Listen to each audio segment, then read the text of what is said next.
You know, this is one of those stories about perseverance, a really simple promise, and what just might be the most expensive used car in all of history. It all kicks off with two brothers, one tiny pizza shop, and a dream that was, believe me, on the absolute verge of collapse. But first, let me ask you a quick question. What do you think a used car is worth? A couple $1,000? Maybe a little more if it's a cool classic.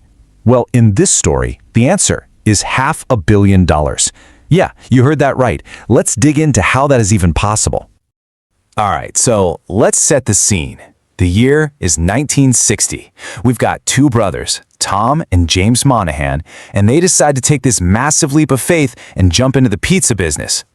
Now, they really didn't have much to their names. They managed to scrape together a loan for just $900. And with that, they bought a small local pizza joint called Dominic's. I mean, talk about humble beginnings for what would one day become a global empire. But that dream? It pretty quickly started to feel more like a nightmare.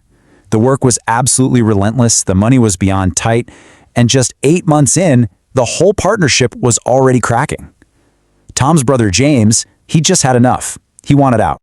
And this is the fateful deal they made. James traded his entire 50% stake in the business for the used Volkswagen Beetle they were using for deliveries. That's it.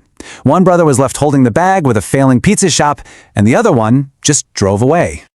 So you can imagine, this decision left Tom in a pretty much impossible situation. He's all alone now, trying to run a business that was just hemorrhaging money left and right.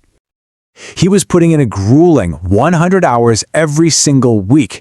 I mean, making the pizzas, delivering them, doing literally everything himself just to keep the lights on. The business wasn't just struggling, it was failing, and it was failing fast. And the debt was just piling up. Before he knew it, Tom was staring down this number, $75,000. For a tiny little pizza shop back in the 1960s, that was an absolute mountain of debt. Bankruptcy seemed like it wasn't a matter of if, but when.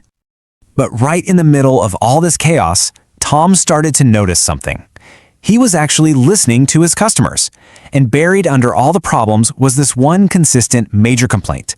The pizza deliveries were just way too slow.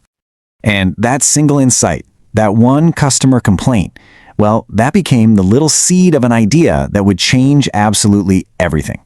This is the exact moment the entire story pivots from failure to fortune. Tom's solution wasn't some complex business strategy. Nope, it was a simple, incredibly powerful promise made directly to his customers. It hit their biggest pain point with a guarantee that was just impossible to ignore. Okay, but a promise like that is just empty words if you can't back it up, right? So Tom got to work. He re-engineered his entire operation. He standardized every single step of making the pizza to maximize speed. He hired more drivers to build up his capacity. He basically turned the art of pizza delivery into an exact science. And with this totally revolutionary new model, they needed a new identity. The original shop got a rebrand, and the name that we all know today was born: Domino's Pizza. That one promise, backed by a brilliant system, was like pouring rocket fuel on a fire. The business didn't just survive, it exploded. The growth that came next was, it was absolutely incredible. The numbers are just staggering to look at. By 1983, Domino's hits 1,000 locations. Just 6 years after that, that number quintuples to 5,000. Then in 1998, after decades of just relentless work, Tom Monahan decided, you know what? It's time to sell the empire he built from nothing. And this brings us right to the final, really powerful lesson of this story. We have to go back to that moment when one brother decided to stay and the other one decided to quit. So in 1998, Tom Monahan sold Domino's Pizza for, wait for it, $1 billion. The pizza delivery boy who was on the brink of going bankrupt was now a billionaire.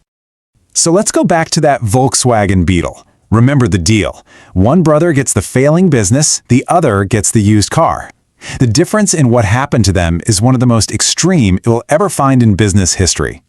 Because that 50% stake that James Monahan traded for a beat-up used car, it would have been worth $500 million. He quit just 8 months into the journey and missed out on an absolutely unimaginable fortune. It really all boils down to this incredibly powerful idea. The difference between a billion-dollar success and a $500 million mistake wasn't some stroke of genius right at the start. It was the simple decision to just not give up when things got impossibly hard. So many people quit right before their big breakthrough. So, the question this story really leaves us with is, it's a personal one. When you're facing your own struggles, your own moments where you feel like you're about to fail, how do you know you aren't just one promise, one little pivot, or maybe 6 months away from your own massive success? How close are you to your own breakthrough?